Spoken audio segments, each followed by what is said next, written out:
మా ఇంట్లో బ్రేక్‌ఫాస్ట్‌కి దోసలు గాని వేస్తున్నట్టయితే ఒక్కొక్కళ్ళు ఒక్కో రకం దోసని ఆర్డర్ చేస్తూ ఉంటారు. ఈరోజు మా ఆయన ఎర్ర కారం దోస కావాలి అన్నారు. ఇంకా మనం ఆతమా ప్రిపేర్ చేసేయము.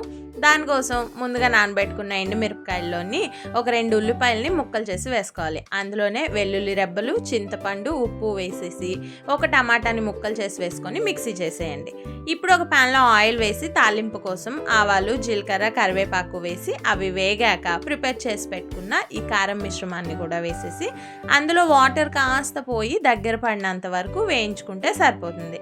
ఇక దీన్ని చక్కగా దోస వేసుకొని దాని మీద ఒట్టిగా ఈ ఎర్రకారం వేసి తిన్నా బాగుంటుంది. లేదంటే ఇలా ఒక గుడ్డు కొట్టి అందులో ఈ ఎర్రకారం కలిపి మొత్తం 2 వైపులా మంచిగా రోస్ట్ చేసుకొని తిన్నా కూడా బాగుంటుంది. నమ్మరు, ఈరోజు దోసలన్నీ కూడా ఈ ఎర్రకారంతోనే కావాలని కూర్చున్నారు. ఓసారి ట్రై చేసి ఎలా ఉందో చెప్పండి.